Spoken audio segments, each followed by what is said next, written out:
Tiens papa, regarde, j'ai trouvé cette conversation irrespectueuse dans le téléphone de mon frère.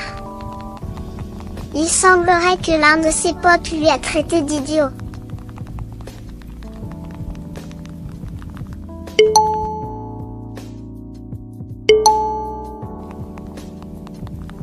Mais pourquoi toute cette chamaille dans une conversation virtuelle? Pourquoi ne se respectent-ils pas mutuellement? Ma puce. Peut-être parce qu'ils ont un mauvais comportement sur le web. Mais papa, pourquoi tu utilises tous ces mots alors qu'il ne s'agit qu'une dispute virtuelle qui n'a rien de concret? Tu devrais utiliser de préférence le terme « netiquette ». Le terme « netiquette » est un mot valise résultant de la contraction des mots « network » et « étiquette ». Il a été créé collectivement dans les années 1980 parmi les premiers utilisateurs d'Internet, notamment sur les forums Usenet pour restreindre les cas d'injures, de mésentente, de confusion qui ne plaisaient pas aux utilisateurs, et enfin pour encourager la patience et la bienveillance en ligne.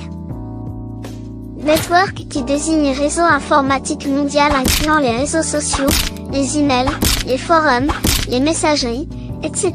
qui nous servent à communiquer à distance de manière virtuelle. De son côté, le terme étiquette désigne un ensemble de règles de préséance ou encore un ensemble des règles de bonne conduite à adopter. Ainsi, pour définir comprensiblement ce terme, on peut dire que c'est l'ensemble des règles de politesse et de responsabilité que chacun est appelé à appliquer dans les échanges sur les réseaux sociaux afin de bien communiquer dans le respect. La netiquette ne s'arrête pas uniquement aux conversations mais englobe l'ensemble de nos échanges comme le partage des contenus, la manière d'envoyer les messages et même dans l'orthographe des mots. Voici quelques contre-exemples et la bonne façon de faire en ce qui a trait à la netiquette. Premièrement, utilise un ton courtois, même en cas de désaccord. Ainsi, lorsque vous êtes en désaccord avec quelqu'un sur le web au lieu de lui écrire, vous avez tort. Écris de préférence. Je comprends votre point de vue, mais voici pourquoi je pense différemment. Deuxièmement, n'écris pas en majuscule car cela équivaut à crier. De ce fait, au lieu d'écrire. J'espère que tu as tout trouvé. Écris de préférence. J'espère que tu as tout trouvé. Troisièmement, soigne ton orthographe et ta ponctuation pour rester compréhensible. Par exemple, au lieu d'écrire « J'arrive via Stalker, je t'écrirai plus tard », écris plutôt correctement « J'arrive dans quelques heures, je t'écrirai plus tard ». Quatrièmement, n'envoie pas de messages répétés ou non sollicités. Évite d'envahir un fil de discussion avec trop de messages à la suite.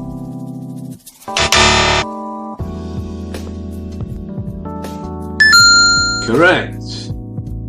Cinquièmement, ne publie aucune information personnelle et de contenus privés d'autrui comme des adresses, des numéros, des photos ou encore des vidéos sans consentement.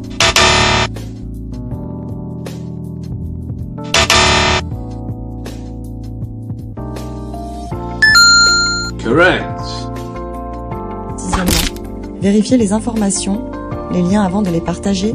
Ainsi, il n'est pas poli de partager ni des fake news, ni phishing, ni virus. Septièmement, dans les cadres professionnels comme dans les emails à l'administration d'une université, au directeur d'une institution ou à tout autre haut gradé dans la hiérarchie d'une entreprise, privilégiez l'emploi des formules de politesse comme bonjour, cordialement, et n'écris pas en urgence si ce n'est pas nécessaire.